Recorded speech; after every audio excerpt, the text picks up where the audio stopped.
اس گلی کا گدا ہوں میں جس میں مانگتے تاج دار پھرتے ہیں،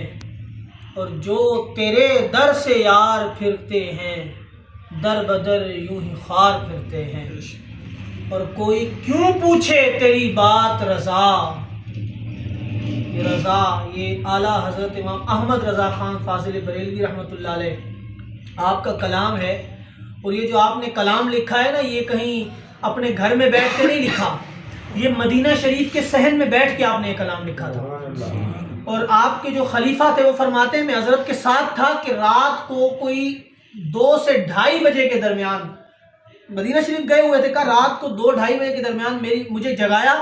اور کہا چلو مدینہ کے صحن میں چلتے ہیں روضہ رسول کے پاس۔ کہ میں اٹھا اور میں آ گیا، ساتھ شیخ تھے میرے، تو کہا وہاں پر بیٹھ کر اتفاقاً اس وقت حضور کے دربار میں نا دوسرے ممالک سے بادشاہ بھی آئے ہوئے تھے، دوسرے ممالک سے کوئی صدر آیا ہوا تھا، کوئی وزیر آئے ہوئے تھے، اور وہ بھی گڑ گڑا کے دعائیں مانگ رہے تھے۔ اب کوئی چارہ نہیں ہے نا، سب جو چاہے وہ بادشاہ ہو چاہے وزیر ہو، جھکنا تو حضور کے در پہ ہی نا، کوئی اور چارہ تو نہیں ہے نا۔ تو اعلیٰ حضرت وہ رات کے وقت جب آپ وہاں پہنچے خلیفہ ساتھ، تب اعلیٰ حضرت نے یہ نعت لکھی کہ وہ سوئے لال ازار پھرتے ہیں اور تیرے دن اے بہار پھرتے ہیں۔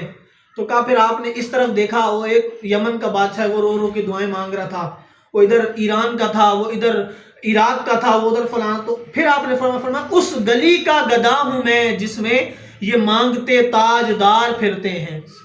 پھر کیونکہ اعلیٰ حضرت کو نبی کریم علیہ السلام کی کافی مرتبہ خواب میں زیارت ہوئی تھی،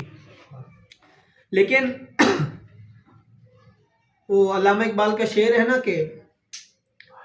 بھری بزم میں راز کی بات کہہ دی، بڑا بے ادب ہوں سزا چاہتا ہوں۔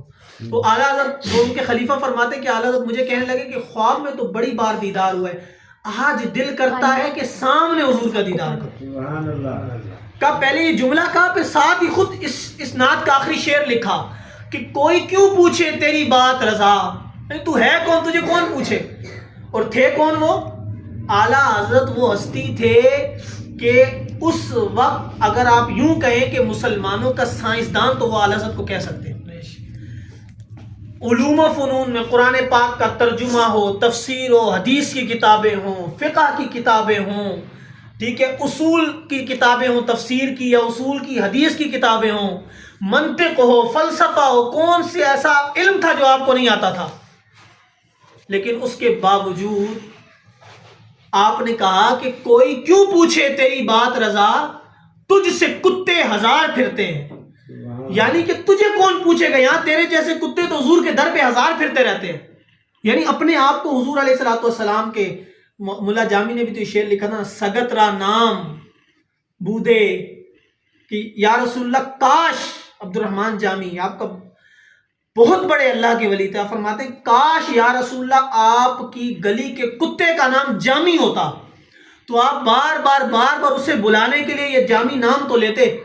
تو میرا نام آپ کی زبان پر تو آتا۔ تو یہ محبت تھی حضور علیہ السلام